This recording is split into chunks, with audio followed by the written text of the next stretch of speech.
The day I was diagnosed with stomach cancer, I also underwent an abortion. My husband lied to me, claiming he was on a business trip, but in reality, he was staying in the hospital room next to mine with his first love, Charles. By the time you receive my divorce papers, I might already be gone. My only request is that after my death, you don't come to visit my grave, because I no longer love you. On the day I confirmed I was pregnant, I was diagnosed with stomach cancer.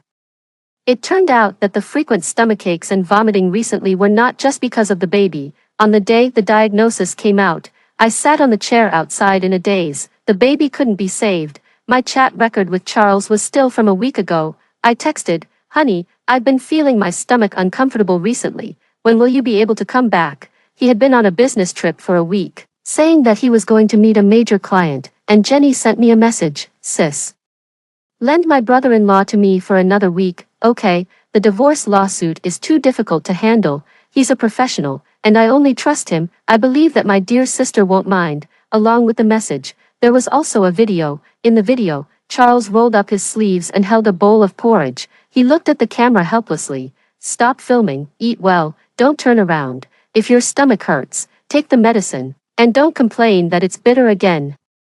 Charles always had infinite tolerance, helplessness, and doting for Jenny. No, it should be said that everyone had such partiality and indulgence for Jenny, including my parents. Jenny came to my home when she was 8 years old. She was adopted by my parents. She had been very pretty since she was a child, with a lively, carefree, and energetic personality, and I didn't talk much, being introverted and shy, with an ordinary personality and little presence. If Jenny was a bright rose, then I was a dandelion hidden deep in the grass. She was ostentatious and radiant, while I was reserved and silent. From childhood to adulthood, Jenny always took everything I had in an extremely blatant way. "Daddy, sister's shoes are nicer. I want to wear them. Mom, please, can you give me that blue dress?" My parents would always pretend to be in a dilemma and symbolically ask for my opinion. I would nod in agreement in silence, and they would praise me for being sensible if I refused.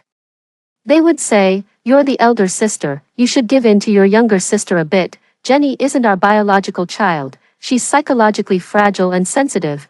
We should treat her better." "Winnie, Mom and Dad believe you'll understand, right?" I didn't want to understand, but I didn't want to put my parents in a difficult situation either. I've always known that only the child who cries gets the candy, but my mom has always had migraines, and my dad's job is so busy.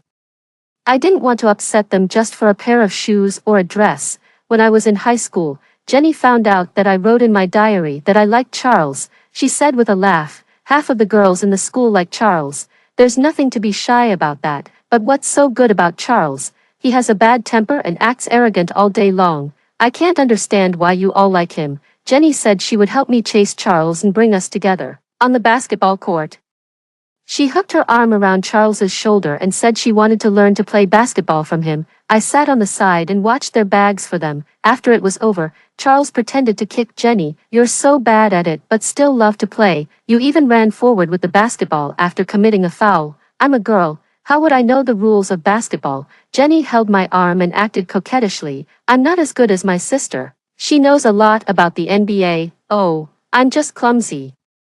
"Stupid Charles, you still dislike me." I could watch basketball games, basic things like the layup and traveling fouls. I knew them well. Charles liked basketball so much and respected the rules the most, but he just smiled and watched Jenny run around the court with the basketball in her arms, and he held her waist to help her shoot. It turned out that when you like someone, you can allow them to break the rules. In our sophomore year of college, Charles officially confessed to Jenny. He had prepared for half a year and bought a diamond ring. Jenny cried and said, "Charles, I can't be with you. My sister likes you. If I were to be with you, I'd feel so sorry for her. You know I'm an adopted child. I can't be sorry to anyone, especially my sister. Damn it, I don't care if she likes me or not." Charles roared angrily at me. "Winnie, did I ask you to like me, or do you think that just because you like me, I have to be labeled with you for the rest of my life and end up alone?" That was the first time I saw Charles so angry. His eyes were red, and he was so that he seemed to be able to tear the whole night apart. "Jenny, you didn't want to be with Charles, but you had been flirting with him for so many years. You used the same straw to drink milk tea, the same pair of chopsticks to eat, and walked around the street with his arm. When others asked her, she always said she was just brothers with Charles. But when Charles kissed her while drunk, she never pushed him away. After that night, Jenny went abroad. Our family couldn't afford her study abroad expenses at all. It was paid for by a senior from her major. Later, Charles drank so much that he had a gastric hemorrhage, and I dragged him out of the drinking party and sent him to the hospital. After that, we got together. On our wedding day, Jenny came back from abroad to attend our wedding. She was wearing a backless red dress, swaying gracefully and looking extremely beautiful. When we were toasting, her wine glass clinked against Charles's. Suddenly, she burst into tears. Oops, I gaff. I'm so happy for my sister's big wedding. Jenny drank the wine in her glass in one gulp, with tears shining in her eyes. She wanted to drink more, but Charles pulled me to another table. After the dinner party, I saw Charles hugging Jenny and crying. Is it only by marrying her that you're willing to come back and see me? I was wearing my wedding dress and holding a glass of honey water to sober up. Standing outside, I felt that the night was as cold as water. I thought that although Charles didn't love me with all his heart, he at least loved me a little bit, but all of this was just what I thought. In love, the person who is self-righteous is the most pitiful. After Jenny left, Charles and I didn't contact each other for a long time. I was doing volunteer work in a nursing home and met Charles's grandmother. We became friends despite the age difference. When Charles and I met again, I realized that we still had such a connection. At that time, he was busy with part-time jobs and his studies. Later, he was busy working hard and trying to make a name for himself in this city. I had a very good relationship with his grandmother. Thanks to this connection, Charles and I got closer and closer. When did our relationship start to develop? Maybe it was on that rainy night when he held an umbrella for me, but half of his body got wet. Or maybe it was one late night when he bought me Odin from a convenience store, and every item was my favorite. Or it was when I worked overtime until the early morning, and as soon as I went downstairs, I saw Charles sleeping in the car waiting for me. After Charles graduated, he entered the legal profession. He worked very hard and even drank with clients until he had a gastric hemorrhage. Grandma called me and asked me to take care of him. He was lying in the hospital bed, looking pale and tired. I brought porridge to visit him and watched him finish it in silence. Charles asked me, Winnie, do you still like me? What about you? Do you still like Jenny? I asked him in return. He thought for a while and said, it's all in the past. Charles said that, and I believed him. We fell in love and got married naturally. There were also sweet times between us. He bought me a 2-carat diamond ring and picked me up and dropped me off at work regardless of the weather. Even if he had a dinner appointment at night, he would definitely have dinner with me first before going out. On our wedding night, I said to him, Charles, I heard what you said to Jenny. If you married me just to see her, then let's get a divorce right now. I loved Charles very much, but I couldn't be so humble as to give up on myself. Charles hugged me and explained for a long time. He said that he was just letting go of his past unwillingness under the influence of alcohol. Charles said, Winnie, there won't be a next time. Please forgive me. A man's words are often deceptive. It's a pity that I didn't hear this golden saying at that time, in this relationship. Charles deceived himself and also deceived me. Our 2 years of dating and 3 years of marriage couldn't compare to just one look back from Jenny. Charles brought Jenny back to our home when I was sitting in the hospital ward waiting for the abortion operation. I told Charles that I would be on a business trip for a while, and he told me to be careful. During the time when Charles went to find Jenny, I installed a surveillance camera at home. I had a cat named Food, which was given to me by my fan. I loved it very much. I was very afraid that one day I would faint outside and no one would care about Food's life or death. After installing the surveillance camera, I asked the aunt to come to feed Food after I was hospitalized. Charles, there's a cat here. As soon as Jenny entered the door, she screamed and jumped into Charles's arms, hooking her arms around his neck. Food walked with a cat's gait, tilted its head, and sized up Jenny, baring its teeth. It's okay, Food won't hurt you. Charles's expression froze for a moment, and he quickly pushed Jenny away. Jenny moved into the second bedroom, saying that she would move out as soon as she found a new place. She looked around every corner of the house as if she was inspecting her territory. Food followed behind her and stared at her. Jenny gave Food a contemptuous look and didn't show the slightest bit of fear. It turned out, she was pretending to be afraid of cats. In order to stop my parents from letting me keep a cat, she had been pretending for so many years. Jenny was going to the kitchen. Jenny, Charles stopped Jenny from using the kitchen, his tone a bit urgent. Don't touch Winnie's kitchen. I worked as a planner for a food show and also worked part-time as a food live streamer. I really disliked others touching my kitchen, just like Charles disliked others entering his study. In this regard, we respected each other's living habits very much.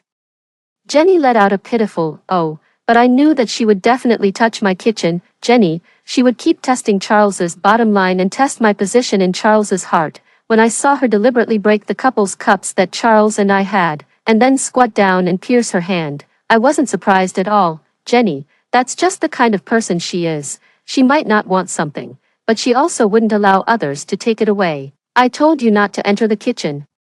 Charles's expression wasn't good when he saw the broken cups. These cups had a profound meaning to us. We bought them during our honeymoon trip in Europe. The two cups, one tall and one short, one big and one small, when they were placed together, they were like a couple embracing. When hot water was poured into them at the same time, the cups leaning against each other would gently collide and make a clear, ding, sound. Once Charles made me angry, and I ignored him. He kept pouring hot water into the cups, and all night long, I could hear the ding, ding, ding sound in my ears. Stop pouring. I couldn't help but push him. You finally talked to me. Charles hugged me tightly and bit my ear. Honey, I'm sorry. I promise I will never make you angry again. Since then, this pair of cups had become our way of apologizing. Charles, you don't care that my hand is broken, but you only care about a cup. Jenny looked at Charles heartbroken, with tears streaming down her face, as if she couldn't believe that Charles would treat her like this. She threw herself into Charles's arms and said painfully, "Are you still blaming me? I didn't want to torture each other either, so I chose to go abroad. I'm just an adopted daughter of the Chiao family. I had to carefully please my sister and my parents to get a little bit of their love. What did you expect me to compete with her for?" Charles stared at the broken cups on the ground. In the end, he gently hugged Jenny. "It's broken. It doesn't matter. Don't cry anymore." I looked at the two people embracing on my phone and said softly in my heart, "Charles, you're right. It's broken, and it's over." The night before I was going to have the abortion operation, the nurse asked me if I had any family members to accompany me. I said no. For a moment, there was a look of pity on her face. She gently soothed me and said that there were caregivers in the hospital and I didn't need to worry. I smiled at her. It was said that the ultimate loneliness was having an operation alone, but I thought it was okay. Loneliness was a normal state for me. This baby was only 2 months old and was destined not to be with me. When I called my mom yesterday, I heard Jenny's laughter on the other end of the phone. "Mom, come quickly. This is so funny." Jenny called her affectionately and cheerfully. "Winnie, Mom is going to watch TV now. We'll talk later." Mom hung up the phone in a hurry without giving me a chance to speak. Actually, I was already used to it. I wasn't good at speaking, and I didn't have Jenny's ability to get along well with everyone. She could always make my parents happy. It was also good, after I died, my parents would have someone to accompany them, so they wouldn't be too sad. While waiting in the ward, the little nurse talked and laughed with me to relieve the atmosphere. "Sister Winnie, I secretly took a photo in the next ward just now." The little nurse showed me the photo secretly and whispered, "Look, a handsome guy and a beautiful girl. Don't they look perfect together? The guy is super handsome and gentle. His wife seems to be pregnant and her emotions are unstable, and she's been crying. Her husband has been holding her to comfort her." In the photo, Charles was holding Jenny, with a gentle expression and a doting look in his eyes, as if he was taking care of his precious treasure. I looked at it and smiled too, nodding in agreement. "They do look well matched, but I think you're prettier. Sister Winnie, it's really comfortable to be with you. All the people in the nurse station were fighting to help you with the examination. I won this time by playing rock paper scissors." The little nurse was young and had a lively and lovely personality. Winnie, a doctor in a white coat, walked in, followed by several other doctors and nurses. He had a pair of very beautiful eyes. After taking off his mask, he revealed a very gentle and handsome face. I was quite surprised. I didn't expect my attending doctor to be so young. This doctor had been on a business trip a while ago, and he had been looking at my medical records remotely. It was said that he was the best surgical doctor in the local area. These days, the little nurse had been comforting me, saying that although my situation was special, with Dr. Sam performing the surgery for me, I would definitely recover. The little nurse seemed to be a bit afraid of him and immediately stopped joking. Dr. Sam looked at the medical records and said to the doctor beside him, "I'll go into the operating room with you."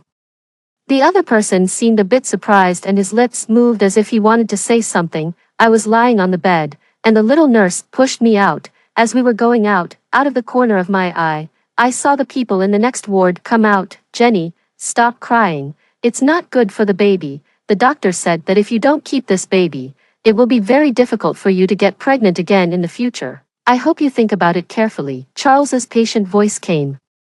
He was coaxing Jenny. I became nervous all of a sudden, afraid that he would see me. I didn't want to experience such a chaotic scene in the last stage of my life. My husband was accompanying someone else in the hospital, and I was pregnant with his child, preparing for an abortion operation, and then the news of my abortion, my stomach cancer, and that I wouldn't live long would spread everywhere. Just thinking about such a scene made me feel scared. The more I was afraid of something, the more likely it was to happen. Coincidentally, the little nurse who was pushing me accidentally slipped her hand. My bed bumped into Charles. "Be careful." Dr. Sam turned sideways to block Charles. He grabbed the edge of the bed with one hand and pushed my bed away. I quietly grabbed the sheet and covered my face. "Charles, are you okay?" Jenny's voice faintly came from behind. "What are you looking at? Why are you so distracted?" After entering the operating room, I suddenly became nervous, and my body felt ice cold. Tears kept streaming out, and I instinctively reached out to touch my abdomen. "Once you recover, you'll be able to have another child." Dr. Sam stood by my side, looking down at me with a calm tone. I cried even harder. "No, I wouldn't be able to have a child anymore, but I'm going to die soon. Dr. Sam, I'm so scared." I didn't know why I broke down like this at that moment. I couldn't control my emotions at all, and I was even shivering from the cold. Dr. Sam stepped forward, firmly held my hand, and then wiped my tears with a disinfectant wipe. His hands were strong and warm. "You won't die. With me performing the surgery for you, you'll be fine." He looked into my eyes and said word by word, "In the future, you'll have a happy family and a lovely child. Everyone will love you very, very much." I murmured to myself, "Really, only love me?" "Yes, only you." Dr. Sam covered my eyes. "Okay, relax, relax," in a trance. It was as if I had a gentle dream. In the dream, the person I loved only loved me. On the day after the surgery, I opened my eyes and saw many missed calls on my phone. In the WeChat chat window, there were all messages sent by Charles. "Honey, when you come back from this business trip, let's have a baby." He took a photo, obviously taken while shopping in a baby products store. In the corner of the photo, Jenny's arm was visible. "Honey, are you very busy at work? Why didn't you answer the phone? What's going on? You didn't reply to my messages or answer my calls. Are you angry?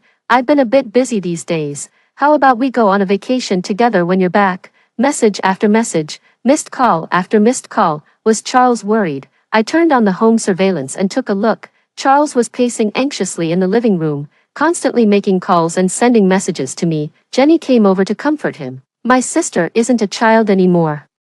Maybe her phone is out of battery. She's not the kind of person who's careless," Charles said irritably. "No matter how busy she is, she would call me back right away. I haven't been able to get in touch with her since last night until now." Jenny was startled by Charles's tone. She paused for a moment and pursed her lips, showing a bit of forbearance. "Charles, I've found a new place to live," Jenny said after a moment of silence. Charles looked at her for a while and then said, "Okay. I'll help you move." "Charles, are you angry with me and losing your temper with me now just because Winnie didn't answer your phone?" Jenny was silent for a moment and then suddenly exploded. She sneered and said, "Are you going to tell me now that you're crazy in love with your wife and can't live without her for a single moment? What about that kiss last night?" I was taken aback when I heard this and pulled up the surveillance record from last night to check. It was 1 o'clock in the morning, and Charles was still calling me. He must have had trouble sleeping, as there were wine glasses on the table. Charles was leaning on the sofa with his eyes closed. Jenny was wearing a thin silk nightgown and leaned in to gently kiss him. Charles naturally responded to her, his movements passionate. "Charles, admit it, you still love me." "Winnie is just my substitute," Jenny said to him. Charles suddenly opened his eyes, stared at Jenny for half a second, and then pushed her away. "You're looking so intently. I've called you 3 times already." Dr. Sam suddenly reached out and waved his hand in front of my eyes. He glanced at my phone and his tone paused slightly. "Sorry, I didn't mean to pry into your privacy." I turned off the surveillance, and my mind went blank for a moment, in just a few seconds. It seemed like I thought of a lot, yet it also seemed like I didn't think of anything. There was an emotion slowly fading away. The pain was subtle and slow, much like peeling away silk from a cocoon. "Dr. Sam, I want to be discharged from the hospital for a while to go home and pack some things." I looked up at Dr. Sam and said softly, "The thing I'm most worried about right now is my cat. Its name is Food. I want to go back and take it out and find a good home for it." The time for the surgery had already been set. I needed to arrange my affairs before I left quietly. "I'm a pretty good home. You can temporarily entrust Food to me." Dr. Sam looked at the time and said, "I'm just getting off work, so I'll give you a ride." I felt a bit embarrassed for a moment and wanted to refuse, but Dr. Sam tapped his watch and said, "Miss Winnie, a doctor's time is precious. In 15 minutes, I'll be waiting for you in the underground garage. It's cold outside, so wear an extra coat." He strode away, not giving me a chance to refuse. The little nurse standing at the door stuck to the wall. As soon as Dr. Sam left, she slipped in. "Sister Winnie, it spread all over the hospital that Dr. Sam likes you." The little nurse's face was flushed with excitement, and she said eagerly, "Oh my goodness, it's like an iron tree blooming, a withered tree coming back to life, and the sun rising in the west. It turns out that Dr. Sam really likes women." I was stunned and quickly said, "I've only met Dr. Sam once." "Hebe, don't talk nonsense," the little nurse said firmly. "I'm right, Dr. Sam never has any connections with patients, but last night, after you fell asleep after the surgery, he sat by your bedside all night. I was on the night shift and took a peek. Dr. Sam was like a stone waiting for his wife. For 2 hours, he didn't do anything but just stared at you. If this isn't love, then you must owe him a huge amount of money." When I got in Dr. Sam's car, I instinctively wanted to sit in the back seat. Dr. Sam opened the door of the front passenger seat for me. "I don't have a girlfriend, don't worry and sit here." With his words, thinking of what Hebe said, I felt even more embarrassed and could only sit there in silence. I felt extremely uncomfortable throughout the journey. It would be so awkward to ask him directly if he liked me. I'd better just pretend not to know. "Hebe, that big mouth. Didn't she tell you that I stayed by your side in the ward last night?" Dr. Sam turned the steering wheel, his eyes fixed ahead, and said casually. I felt the blood rush to my face. I was really not good at dealing with such situations, and my hands and feet felt a bit stiff. "Dr. Sam, thank you." I hesitated for a moment and then said, "Thank you for your concern." Dr. Sam turned his head and glanced at me, seemingly chuckling. I didn't dare to look at him at all. Finally, we arrived home, and I got out of the car immediately. "Miss Winnie, I'll wait for you in the car. Just put Food in here." Dr. Sam handed me a cat carrier. I was stunned. Food had never been out of the house, and I hadn't prepared a cat carrier for it in such a hurry. When I got home, I didn't expect Charles to be there. When he saw me, he was also stunned. He strode over and suddenly hugged me tightly. "Honey, you're back. Why didn't you call me? I would have gone to pick you up."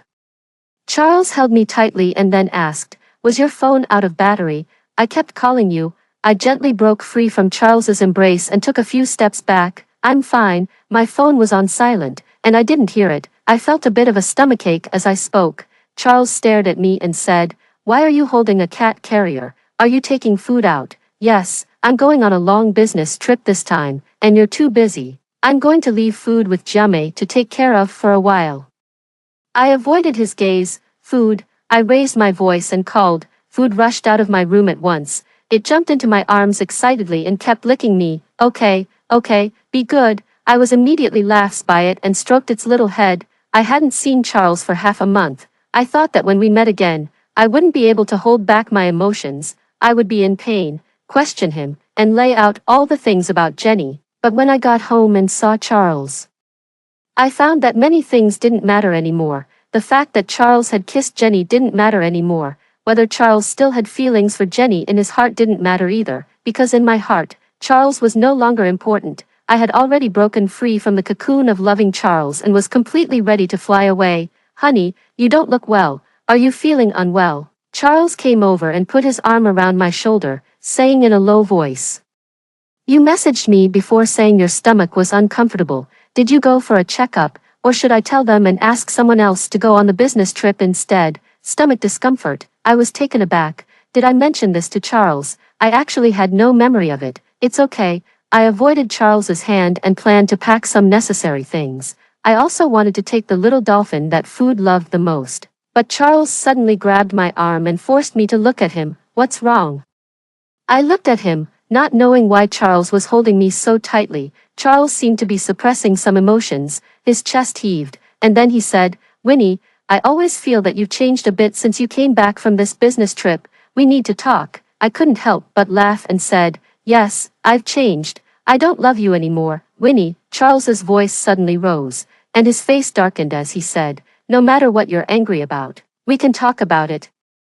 But don't say such joking words again in the future. I thought Charles's logic was really strange. Why did not loving have to be a joke? Did Charles think that I would always love him for the rest of my life? My stomach hurt even more, and I didn't want to argue with him. Charles's phone suddenly rang. He hesitated for a moment and then answered it. Charles, I'm bleeding a lot. I'm so scared. Jenny's crying came through the phone, and Charles's face instantly changed. Winnie, I have an emergency.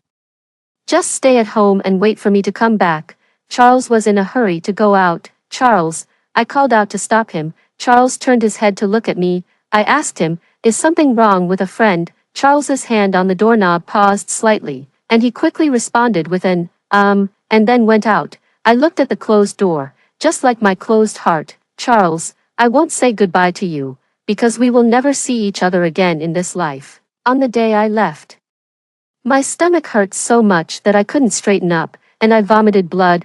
Food was so scared that it kept nuzzling me with its head. I used the last of my strength to call Dr. Sam. My condition had worsened. Dr. Sam advanced the surgery time.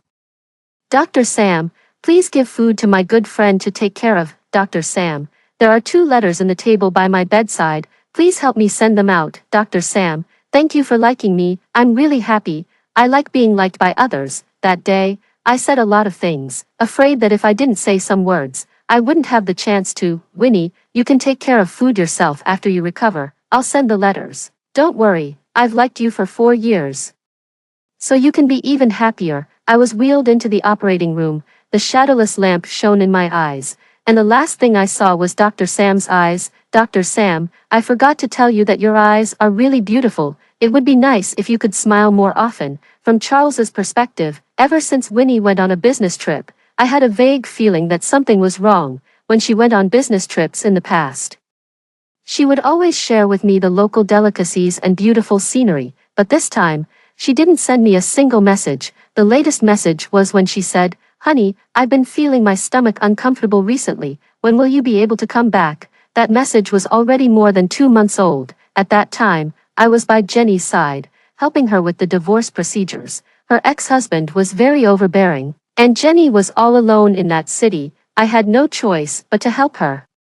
But when facing Winnie, I don't know why, I just told her that I was going to meet a client. She helped me pack my luggage. The temperature difference there is bigger than here. Be careful not to catch a cold. If you work late, go and take a nap. Don't rely on coffee to hold on, or you'll have a headache when you wake up the next day.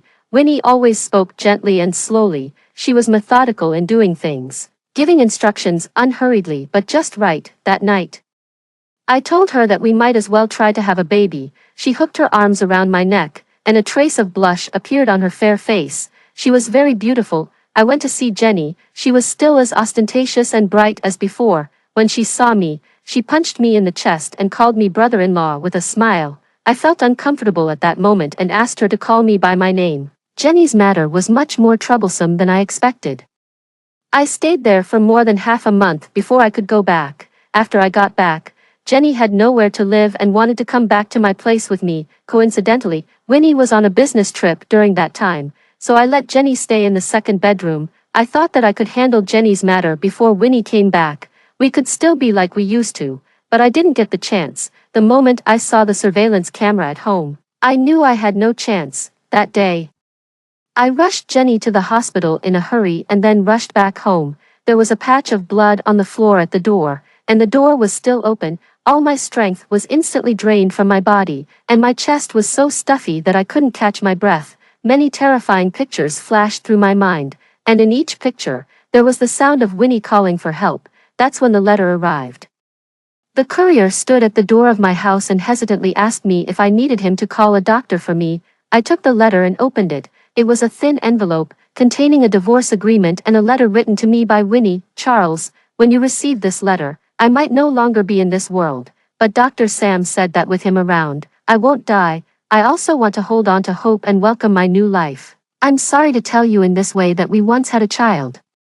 That child was only 2 months old. I was diagnosed with stomach cancer and couldn't keep it. On the night of the surgery, I had a dream. I dreamt that a little angel waved at me. When I woke up, I felt both happy and sad. In fact, you and the child can be considered to have met once. That night, you and Jenny were in the ward next to mine. When I was being pushed out by the doctor, I accidentally bumped into you. I read these few lines over and over again. As I read, the words suddenly became blurred. It turned out that the sudden palpitation I had in the hospital that night was the child reminding me to go and see Winnie, but I didn't chase after them to take a look. Winnie and that child passed me by. It turned out that when Winnie sent me a message at that time, she wanted to tell me about the pregnancy. No wonder she looked so pale the day I saw her. She actually had stomach cancer. In this house, Winnie only took food with her. All she cared about was food. Charles, during the 3 years of our marriage, I've been very happy and have no regrets at all. When you received your first litigation fee, you bought me a 2-carat diamond ring and hugged me, saying that if we ever became destitute in the future, we could still sell the diamond ring. I will always remember the smile on your face at that time. The diamond ring was left by that patch of blood. Even after spitting up blood, Winnie didn't forget to take off the ring and return it to me. Charles, when we were together, I clearly told you that I loved you very much. Now that we're parting, let's say goodbye seriously. I don't love you anymore. I hope we can both take good care of ourselves in the future. A thin piece of paper with just a few words was all that Winnie left for me. We dated for 2 years and were married for 3 years. Before she left, she actually only left me such a short few lines. Winnie was like a gentle breeze in my youth, when we were in high school. Many boys had a crush on her. She was fair and gentle, and when she smiled, her eyes were like a pool of water. But at that time, I only had eyes for Jenny and didn't notice Winnie's beauty. Her beauty was subtle, like a breeze that quietly took hold of my heart. The night Jenny went abroad, I lost my temper with Winnie. I thought it was her love that pushed Jenny away from me. After that, we didn't see each other again. When I sent a message to Winnie to apologize, I realized that she had deleted me from her WeChat. Jenny's going abroad was a big blow to me, and I worked desperately to earn money. Grandma lived in a nursing home, and I could only find time to visit her. The day I met Winnie again was a rainy night. In the corridor of the nursing home, she was wearing a light blue dress, a very pale shade of blue. When the wind blew, it was like ripples on the water. Winnie had a high ponytail and was carrying a bucket of porridge. When she saw Grandma coming out of the room, a helpless and gentle smile appeared on her face. "Ah, I told you to wait for me in the room, but you just didn't listen." It turned out that she knew Grandma. I thought I would be like a love saint, waiting for Jenny for the rest of my life with unwavering loyalty. But I didn't expect that I would fall for Winnie. We would meet at the nursing home every Friday afternoon. She always had all kinds of dresses. A light green knee-length dress revealed a pair of very beautiful legs. She walked over with an umbrella under the bright sun, and there was a bit of sweat on her forehead. "Sorry, I'm a bit late." She put away her umbrella, stood on the steps, and looked up at me. Her smile had her usual shyness. Grandma has a poor appetite in summer, so I made her some appetizing snacks. I took the lunchbox from her hand and watched as the wind blew her hair onto my face. She was very embarrassed and quickly tied up her hair. There was a red string around her slender wrist. I vaguely remembered that she had been wearing it for many years. We spent 3 years like this in peace. Sometimes we had things to talk about, and sometimes we didn't. Winnie had a very quiet personality. She would talk about the books she had recently read and the recipes she was interested in. When I mentioned my recent work, she would also give me some sound advice. In the first year after I started working, I drank with clients until I had a gastric hemorrhage and was hospitalized. Lying alone in the ward at night, I looked at the ceiling, and all I could think of was Winnie's face. She would definitely come to see me. Grandma would ask her to. Winnie came. She brought porridge and told me not to eat too much and to follow the doctor's advice. I asked her, "Winnie, do you still like me?" She tilted her head slightly and asked me, "Then do you still like Jenny?" From that moment on, I knew that Winnie was a very proud girl. She was straightforward, unyielding, and indifferent to both favor and disgrace. If she couldn't get something, she wouldn't be overly sad but would just leave quietly. Even if she got it, she wouldn't be overly excited. On our wedding night, I made a mistake. I still haven't figured out why I said those words to Jenny at that time. I married Winnie because I loved her, but I told Jenny that I married her just to see her later. I kept thinking about my state of mind that night and concluded that people sometimes do stupid things. Winnie said that because she loved me very much, she would forgive me this time, and only this time. So when I went to see Jenny, I didn't dare to let Winnie know and could only hide it from her. I kept telling myself in my heart that I wouldn't have anything to do with Jenny. Jenny didn't end up with me, in fact. Later I also realized that it was probably because I was a poor young man back then. So after I achieved success in my career, I couldn't wait to show off my abilities when she was down and out. When I saw how Jenny relied on me and begged me, my heart swelled like never before. That feeling of arrogance completely made up for the regret of not being able to have Jenny when I was young. Jenny still had some feelings for me and even tried to seduce me subtly. Over the years, I was no longer the young lad I used to be. I could see through her clumsy tricks, but I didn't expose her. I played along with her and took the bait. I really wanted to know what kind of expression she would have when she found out that there was a big loophole in the divorce agreement she signed, that she wouldn't get that huge alimony, and that she lost the baby. And for this bit of vengefulness, I sacrificed my marriage, lost Winnie, and lost my wife, Charles. Winnie will never come back. Will she? My mother-in-law's eyes were red from crying, and she said painfully, "It's our fault. We ignored Winnie, Winnie's letter, Mom and Dad." When I pick up the pen, I actually don't know what to say. I've been diagnosed with stomach cancer, and I'm not sure if I can get through this.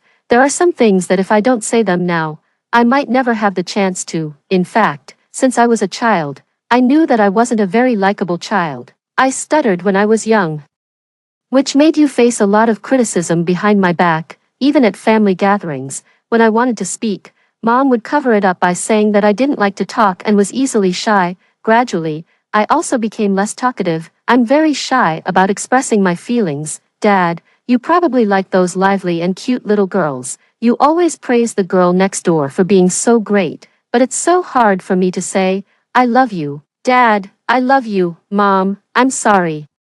I'm not the child who can meet your expectations. When Jenny appeared in our family, I was actually very happy. She could happily and easily say that she loved Mom and Dad. She could tell a lot of interesting things and make you laugh. After she came, Mom and Dad smiled more often. I remember when I was in junior high school, there was a day with a really heavy rain. Dad went to pick up Jenny and forgot about me. Actually, at that time, I was standing under the corridor.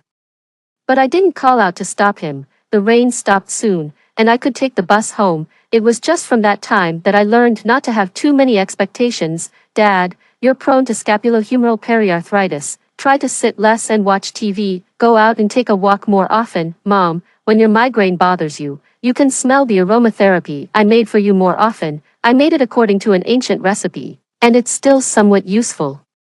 There are some words that seem like they can never be finished. Maybe it's because I've said too little in the past. Don't be sad, Mom and Dad, I love you. My mother-in-law covered her face and sobbed uncontrollably. My father-in-law smoked a cigarette and kept looking at the letter. It would be best if Winnie is dead. Jenny suddenly took out a small camera from the table and threw it at my face. She said hysterically, "Charles, this is retribution. You drove Winnie away with your own hands just to take revenge on me. She was right behind this camera, watching you bring me home, watching me break your cups, watching you call her, and watching you kiss me." I couldn't tell whether there was more pain or more numbness in my heart. "Jenny, how can you talk like this? Winnie is your sister." My mother-in-law looked at Jenny in disbelief. I've never regarded her as my sister. Jenny no longer tried to hide her true feelings and said sarcastically, "You adopted me because you felt guilty towards my father. Didn't he die because he was protecting your husband? Do you think that by bringing me back from the countryside and giving me a home, you can cover up this truth?" Jenny's father and my father-in-law were comrades in arms. When Jenny was 6 years old, her father died accidentally during an outdoor mission. Jenny was taken back by her uncle in the countryside and had a tough time. It was said that when my father-in-law rushed there, she was a little girl, squatting in the yard washing clothes. I hate you all. I lost my father, and Winnie shouldn't expect to get your love either, Jenny sneered. You raised me just like raising a little pet, expecting me to amuse you. In fact, when it really came to giving something to me, you were reluctant to part with anything. In my sophomore year of college, I wanted to go abroad. But you clearly had the money and yet didn't take it out for me. You secretly discussed using that savings to buy a house for Winnie. My father-in-law looked a bit tired after hearing Jenny's words. After a while, my father-in-law said, Jenny, your father indeed died because he was protecting me. But in that mission, the problem occurred because he took bribes and leaked secrets to protect you. I've never told you these things. Also, you only heard half of what your mother and I said. The money was indeed for buying a house, but the house would be in both your and Winnie's names. We're getting old, and we always wanted to buy a house for you. Even if you get married in the future, you'll have something to rely on. What's the use of saying all these things now? We don't even know if Winnie is alive or dead, and where on earth she is, I said as I touched the wedding ring on my hand. She will come back eventually. I knew that if Winnie was alive, she would come back.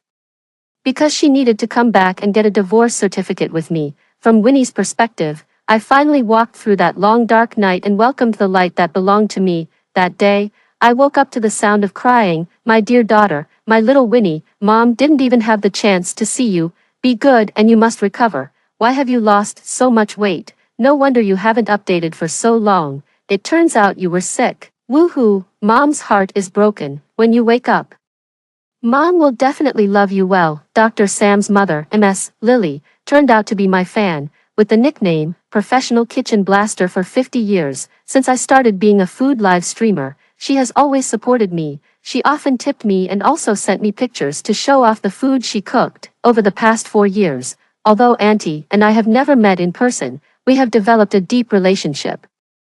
Auntie has always been at the top of the fan list and was jokingly called my mom fan by other fans. However, I have never shown my face. How did Auntie know it was me? Of course it was this unfilial son, Sam, who recognized you. He recognized your hands. Auntie took my hand and pointed at the little red mole on my palm. TSK TSK. I have to say this unfilial son has a good pair of eyes. He recognized my dear daughter at once. From that day on, Auntie brought me meals every day and accompanied me to chat and read books in the hospital. When we chatted online before, I already thought she was very enthusiastic. When we actually met, she was even more enthusiastic than I had imagined. Oh, you don't know how much this brat Sam likes you. 4 years ago, he always had trouble sleeping and his mental state was very bad. Later, by chance, he saw me watching your live stream and sat down to watch with me. Since then, every time you had a live stream or uploaded a video, he would be there. Now look at his phone,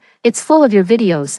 He can only fall asleep listening to your voice every night. If I hadn't known you were married at that time, I would definitely have made this brat go after you. Auntie handed me the peeled apple and pretended to be pitiful. Dear daughter, looking at it this way, Sam is quite pitiful too. For 4 years, he hasn't found a girlfriend or a boyfriend.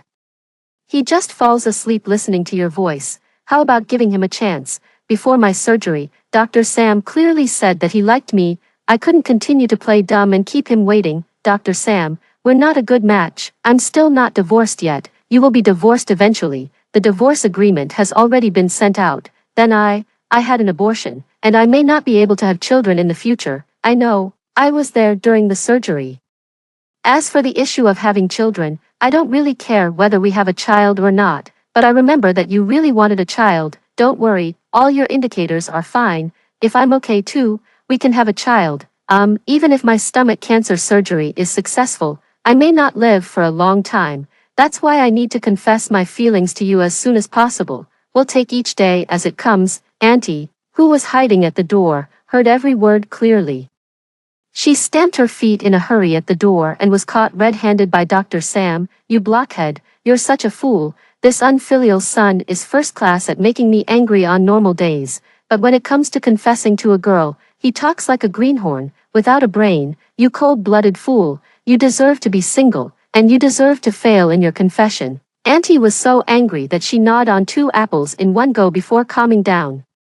Dr. Sam came to do the rounds and showed me a video of food. By the way, the little guy is doing well at Dr. Sam's house, jumping around with Yummy all day long. Oh, I forgot to mention that Yummy is Food's sister. At first, I always thought that the cat was given to me by Auntie Lily. Later, I found out that it was given by Dr. Sam. I named the kitten Food, and he named the one he kept Yummy. Together, they are the Yummy Food combination. When Auntie Lily talks about this, she rolls her eyes. You were always very busy. When you finally got online to chat with me, this unfilial son would snatch my phone. Anyway, he chatted with you for more than half of the time. Sometimes I was even afraid that he would do something unethical and become a male mistress. I couldn't help but laugh out loud, which pulled at my wound and made me cry from the pain. Lily, is your son such a person without moral? Bottom line. Dr. Sam glanced at Auntie with a look of disdain. Auntie put her hands on her hips and sneered at that moment. You have a bottom line, you have a bottom line. You didn't sleep in the middle of the night and tried to find out my daughter's IP address to see where she lived. You were like a big pervert. If I hadn't woken you up, who knows what crazy things you would have done. When you were drunk, you would hold your phone and watch the videos, acting like a creep. My face turned red when I heard this. I didn't expect that Dr. Sam, who seemed so cold, had actually done such things. I'm not that perverted. Dr. Sam thought for a while and then looked at me. I'm still quite normal. Don't be afraid. There's nothing like that. I couldn't help but touch my burning ears. There's nothing like that, sounded so strange. Dr. Sam smiled. With this smile, it was like the ice and snow melting and the stars falling. It turned out that Dr. Sam looked so good when he smiled. It seems I have to listen to you and smile more. Dr. Sam flicked my forehead and then left. My ears became even hotter. So I actually said that sentence in the operating room that day. I stayed in the hospital for 2 weeks. After going through the discharge procedures, Auntie took me back to her home. I originally said I was going to pick up Food, but I don't know how I ended up staying. You have to stay. Where are you going as a patient? My dear daughter, listen to Mom and just stay here. Auntie hugged me tightly and refused to let go. Auntie will cook for you, and you can guide me beside me. Her body was soft and fragrant. I couldn't help but reach out and hug her back. The house was big and decorated very warmly. On the first day, Auntie came back with a bunch of flowers and said excitedly, I've always dreamed of having a daughter, going shopping with her, having beauty treatments, arranging flowers, and drinking tea. It would be so wonderful. Hey, what have I done to deserve having a daughter like you for free? Auntie said, and her eyes even turned red. You don't know that every time I watched your videos and heard your voice, I would think, which fairy is this from? Whose little daughter is this? She speaks so gently. When I was feeling really sad, listening to your voice made me feel better. Such a pair of beautiful hands. It's really a pleasure to watch you cut vegetables and cook. You really can't stop with the compliments. Dr. Sam poured cold water on her. Lily, your pot is about to burn. Auntie let out a scream and rushed to the kitchen. Dr. Sam came over, sat beside me, and helped me pick the flower branches. My dad passed away 4 years ago. When he was alive, he spoiled my mom beyond measure. She never had to do any housework. At that time, her state was very bad, since she saw your videos. She started learning to cook from you. Whenever she had time, she would chatter with you. She said that when you speak, you are very gentle, just like my dad, and you must be a very kind person. Auntie is really cute. She always gave me a lot of money, and I felt really embarrassed. During that time, I turned off the tipping and gifting functions, and she was even unhappy. She sent me a private message saying that she would get depressed if she couldn't spend money on me. I reached out to take a flower and accidentally got pricked by a thorn. It was originally a small thing, but Dr. Sam held my wrist and looked at it carefully. He frowned. Don't move. I'll cut the flowers. I'll clean the thorns off the flowers, and then you can arrange them. It's okay. It just stings a little. I withdrew my hand. Dr. Sam quickly let go of me and looked at me. It does matter. I feel it hurts. My ears started to burn again, and I stammered, not knowing how to respond. When I was with Charles, he would never say such things, and since I'm not good at expressing myself, we hardly ever said sweet words to each other. But after getting to know Dr. Sam, I don't know how to respond to the things he says. What are your plans for the future? Dr. Sam suddenly asked me. I was silent for a while before saying, I want to move to another city. I want to leave here, move to another city, and start a new life. After my surgery, I can't do a lot of tiring work anymore. I can't continue to be a food planner that required frequent business trips as before. Although Jiamei said that I can go back to her company after I recover, I don't want to go back either. I have a small amount of savings. Continuing to be a food live streamer can also earn me some money, and it's no problem for me to live on that. Have you ever thought about going abroad for a while? Dr. Sam handed me a rose and looked into my eyes. I remember you said before that you wanted to study in the United States. I mentioned this casually during a live stream a long time ago. I didn't expect you would actually remember it. I majored in art history in college and always wanted to go to the United States for postgraduate studies. In my sophomore year of college, Jenny went to study in the United States, and I was really envious of her. I'm afraid I can't pass the exams. I hesitated, then go there first and take the exams slowly. Dr. Sam placed the flower in my hand. I'm going to further my studies for a few years. We can go together. I looked up at him. He was also looking at me. Dr. Sam, I've noticed that you always like to look into my eyes when you talk. I clenched the rose in my hand. Dr. Sam smiled again. Because this way I can see myself in your eyes. And, Dr. Sam smiled even more. I've noticed that you really like my eyes. When I first met you, I was wearing a mask. And you looked at my eyes several times. Before the anesthesia during the surgery, you also praised my eyes for being beautiful. Every time I look at you directly, your ears turn red. My ears were burning hot and must have turned red again. Although what he said was true, I didn't want to admit it. From Charles's perspective, in the 3rd year since Winnie left me, I met her in the United States. In these 3 years, she never contacted me at all. She only occasionally called my father-in-law and mother-in-law. Since she left, I haven't had a peaceful sleep. I desperately used work to numb myself. After getting drunk late at night, there was no longer a bowl of hot porridge or a cup of warm water. In the cabinet of the storage room at home, no new tableware has been added. Winnie really liked to buy tableware and tea sets. Every time she saw something she liked, she would be very torn. Charles, I can't buy both. I'll just buy this one. She reluctantly gave up one and chose one of the plates. When she got home and saw the other one I bought for her, her eyes lit up with joy. I will never see again the little expression on her face when she was torn between a plate and a bowl, and I no longer have the qualification to taste the new dishes she cooked. By chance, I opened Winnie's video and learned from her to cook for myself. She held a plate and faced the camera, and only her voice was heard. Everyone, pay attention. If the meat is cut like this, it will look better when cooked. I have some impression of that video. At that time, I almost stepped into her camera frame, and she even kicked me with her foot. The more I teased her, the more anxious she became. After the live stream, she was so angry that she made me eat the burnt meat. The more sleepless the late night is, the more frequently I think of her. Many details of the past become clearer and clearer in countless sleepless nights. The red mole on her palm, her ears that get hot when she's shy, and her shy look when she smiles. She kissed my eyes and said, Charles, your eyes are so beautiful. I miss her like crazy, but there has been no news of her, until Jenny sent me an address. I accidentally saw her in a group photo of a classmate. Winnie is studying in the United States and lives here. I was so excited that I immediately bought a plane ticket and flew to the United States.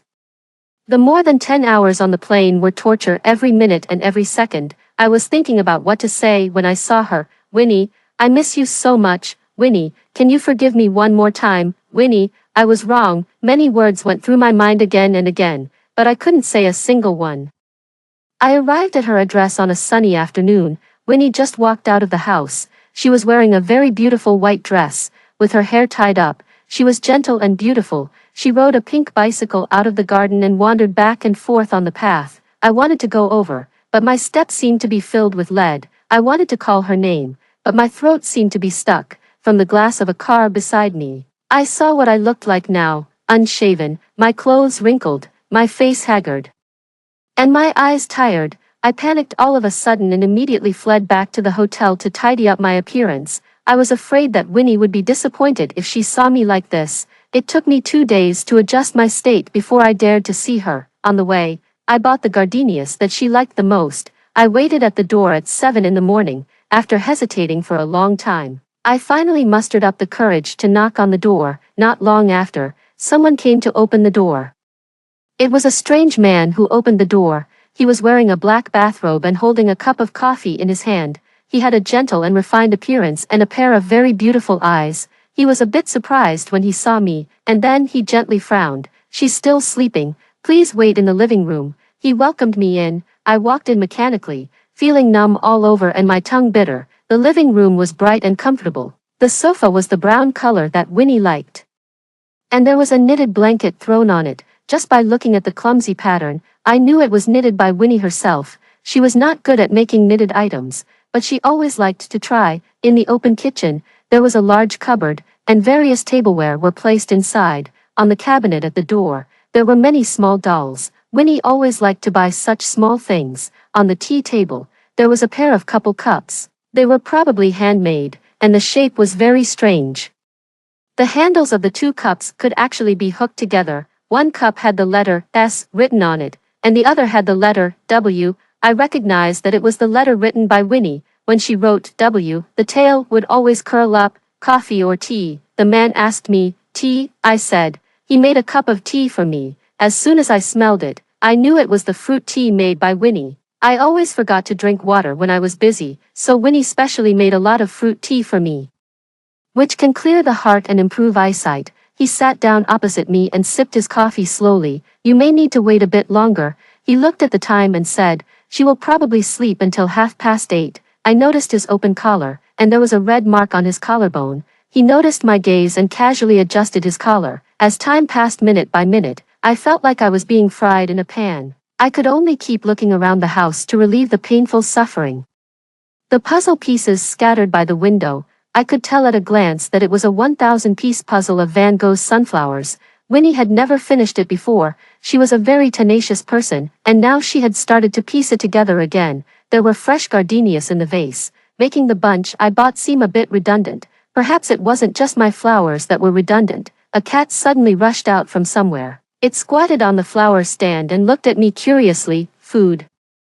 I recognized it at a glance and called out Food's name. I wanted to go over and hug it, but it jumped away at once. It's not Food, it's Yummy, Food's sister, the man opposite me explained lazily. Another cat rushed out and meowed at me. I mistook Yummy for Food, but Food didn't mistake me. When it saw me, it circled around me and then jumped into the arms of the man opposite. Get away, you'll get me all covered in fur. How can I hug your mom later? The man said with a bit of disgust and pushed it away. Food let out a pitiful meow and ran away with the other cat. After a while, Winnie's voice came from upstairs. Her voice was as gentle as ever. Sam, did you bully Food again? It's complaining to me. I suddenly felt as if I was on fire and got up and left. I couldn't see her. How could I see her? I rushed out and stood on the empty roadside, gasping for breath. In that house, there was Winnie's presence everywhere, but I didn't dare to breathe. Not long after, I heard Winnie calling me, Charles. I turned my head and looked at her. She was holding Food and standing on the steps, smiling at me. You're here, let's have breakfast together. From Winnie's perspective, I saw the cups and flowers on the table and realized that there were guests. Charles is here. Sam raised his eyebrows when he said this. I thought I had misheard and asked back, Charles. This name seemed to come from the other end of distant time. I hadn't thought of this name for a long time. Sam came over, took out a pair of socks and put them on for me, then pinched my ankle. Yes, you heard right, he's here. Sam took my hand and walked downstairs. He left as soon as he heard your voice. I thought for a moment and said, he probably hasn't left yet. I'll go out and take a look. Sam raised his eyebrows even higher. I kissed his eyes and smiled. Dr. Sam, there's still one big thing I haven't dealt with between Charles and me.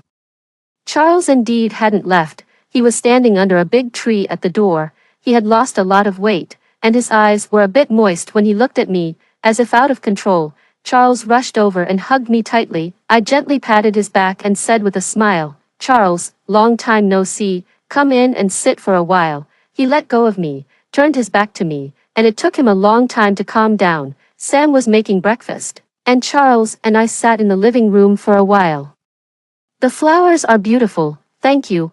I found an idol vase and put the flowers in it. I said somewhat apologetically, I'm sorry, I've been busy taking care of my health these past few years and haven't been back to China to get the divorce certificate with you. Did I delay your marriage to Jenny? I'm not with Jenny, I wasn't before, and I'm not now either. Charles's voice was very hoarse. I was quite surprised but didn't ask further. Ah, is that so? Charles seemed to break down suddenly. Winnie, when you were having surgery in the hospital, you clearly saw me. why didn't you stop me? You saw me with Jenny through the home surveillance camera. Why didn't you go back and question me? His intense emotions startled me. Sam came over and said with an unpleasant expression, Charles, if you talk to her in this attitude, then please leave and we can talk another time. Could you leave for a while, please? I took Sam's hand and shook it. He snorted softly. Remember to drink the milk. After Sam left, I took a few pieces of tissue and handed them to Charles. Charles's eyes were red, and he pleaded with me, Winnie, can you come back? I took a few sips of milk to relieve the pressure on my stomach. Charles, ever since the day you went to find Jenny without telling me, many things have been irreparable. I'm not someone who's good at competing. When you were by Jenny's side accompanying her, I went to the hospital for examinations alone. I found out I was pregnant and then was diagnosed with stomach cancer. At that time, I was holding the examination report and sitting in the crowded hall. I was actually quite scared. I sent you a message, but you didn't reply to me. Jenny sent me a video. At that time, you were making porridge and coaxing her to drink it. Later, I packed my luggage and went to the hospital alone. I was afraid that something would happen to food, so I hired an aunt to come and feed it and installed a surveillance camera. By the way, I didn't install that surveillance camera on purpose to spy on you. You asked me why I didn't question you. I paused here, thought for a moment, and then said softly, because it doesn't matter anymore. Charles, the moment I decided not to love you anymore, many things stopped mattering. Charles's eyes were filled with sorrow. Winnie, I have no chance anymore, do I? This time, you won't forgive me again. I looked at him quietly and didn't say anything. The last time I saw Charles was in the winter after I returned to China. He was very thin, wearing a thin coat, and looked haggard. Winnie, it turns out that stomachache can be so uncomfortable. He smiled at me and said bitterly, I can't eat. I vomit blood, and when I go to the hospital alone, the noisy crowd makes me feel even more miserable. When you spent those days in the hospital alone, it was so hard for you. I went to the hospital yesterday, and I visited the gynecology and obstetrics department. There was a girl who had an abortion and was crying bitterly in the corridor. There were also some others who came out looking pale with empty eyes. You've gone through so much alone. I thought for a moment and said, it's okay. Dr. Sam has always been with me, and I didn't suffer too much. Getting the divorce certificate was quick, just 2 stamps, and the 2 people who were once very close had no relationship anymore. The clothes I'm wearing today are the ones I wore when we got the marriage certificate, Charles suddenly said while holding the certificate. I was a bit surprised, really. Charles took a moment to say, in the past, you remembered everything about me very clearly. I didn't know how to respond to this. Since I made up my mind not to love Charles anymore, many memories about him had gradually become blurred. A person's heart is really small and can only accommodate one person. An ordinary vase can hold extra flowers, but there's no spare room in the heart to love another person. He was really too thin, and I couldn't help but say, take care of yourself. He smiled and said, okay. That was the last time I saw Charles. Later, I saw Jenny in my WeChat moments. She had changed her profile picture to black. I thought about it but still didn't ask her about it. Food, this vase is Mom's favorite. Do you know that? Sam was scolding Food and Yummy again. The 2 little troublemakers had broken the vase and were meowing, waiting for me to save them. I sighed and went to deal with the situation. Life goes on, always. From Sam's perspective, I used to think that I was a very unlucky man. During those years of studying medicine, I was so busy that I was constantly on the go. When I finally took a moment to look back, I found myself all alone, and even the stray dogs on the street had companions. The year my father passed away, my mother was on the verge of depression. All sorts of pressures came one after another, and I was also on the brink of depression. Sometimes a person's nerves are strong enough to bear a huge burden, but sometimes just a tiny straw can break the camel's back. The straw that broke me was a patient dying on the operating table. Every doctor knows that during their career, they will inevitably encounter such situations. All surgeries come with risks. Not long after I came out of the operating room, I received a call from my mother. My father was gone. I sat there for a very long time, unable to snap out of it. My father was a scholar who had dealt with words all his life. He was an extremely refined and gentle man. The phrase, the highest good is like water, perfectly describes him. My mother is very talkative and never seems to stop chatting. As for me, I have a short temper. Only my father was always unhurried and amiable, following behind my mother and me. Honey, don't be in a rush, son. take your time. He had cancer and passed away. I couldn't save the patient, and I couldn't cure him either. After my father's death, my mother started indulging in making some really bad-tasting food. When I noticed the large amounts of bank transactions, I almost thought she had been scammed. Later I found out that she was obsessed with watching a food live streamer cooking. Don't be in a hurry. Take your time when cutting this. Be careful not to hurt your hand. Slow and steady work yields fine results. When it comes to cooking, you can't rush. Her voice flowed out gently from the phone, light and tender. I listened and forgot the passage of time. When I looked up, I saw my mother holding the phone and crying. Later, every Friday night, we would sit in the living room and watch her live stream. Okay, the soup needs to be simmered for a while. We can have a chat. What do I do when I'm not happy? I'll find a very quiet place and just sit there quietly. I won't lose my temper randomly. I rarely get angry. She chatted. When there was something to say, she would talk a bit, and when there wasn't, she would hum a song. Those sleepless nights, I suddenly found the magic cure. Only by listening to her voice could I fall asleep peacefully. My mother got familiar with her and kept calling her, my dear daughter, all day long. Alas,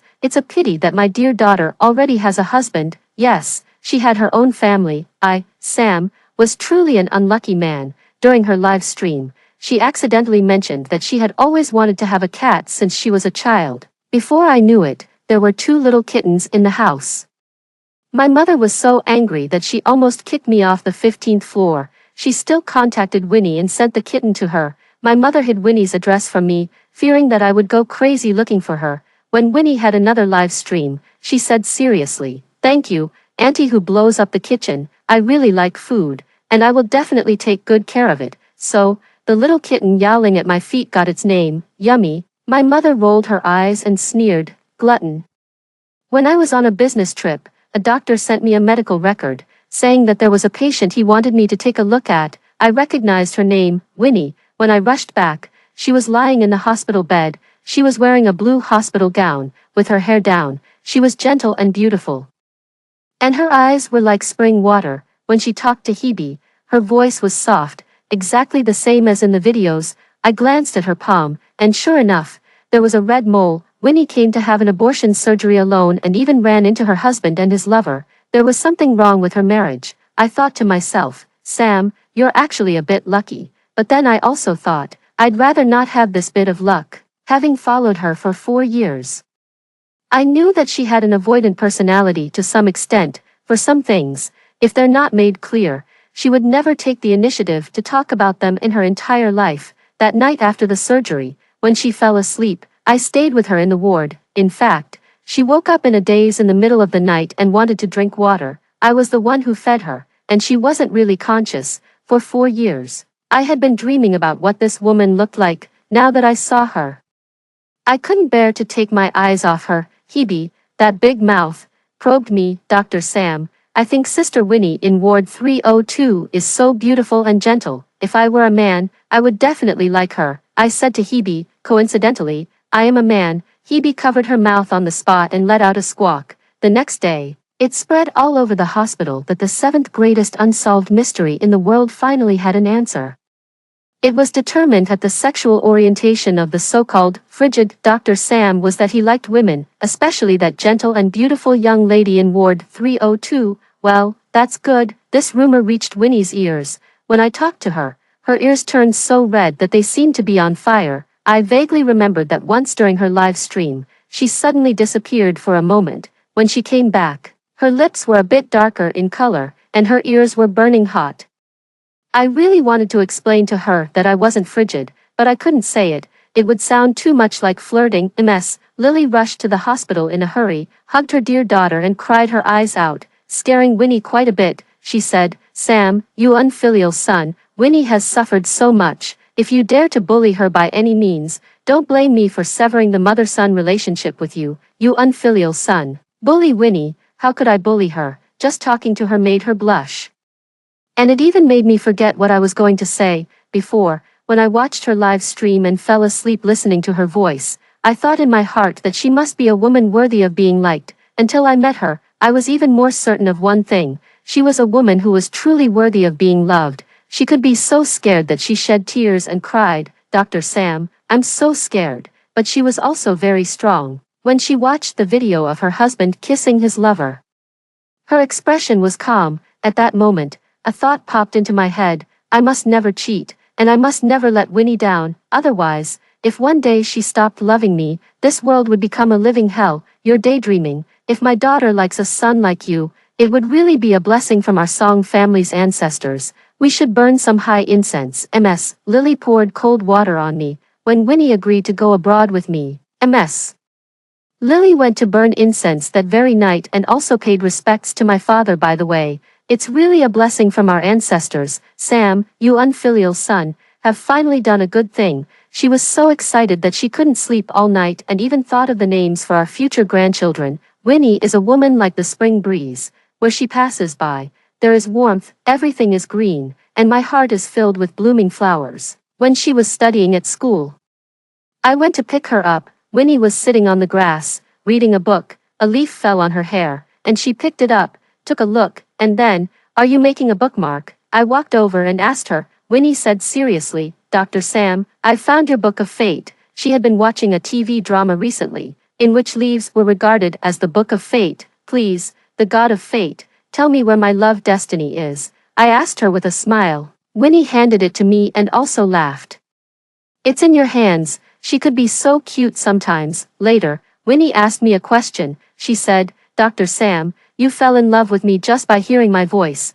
What if you meet me and find that I'm not good looking, get disappointed, and stop liking me?" My friend had asked me this question before. He thought it was ridiculous that I was infatuated with a food live streamer who had never shown her face. He said, "Sam, what if your Winnie turns out to be like a ugly girl? What would you do?"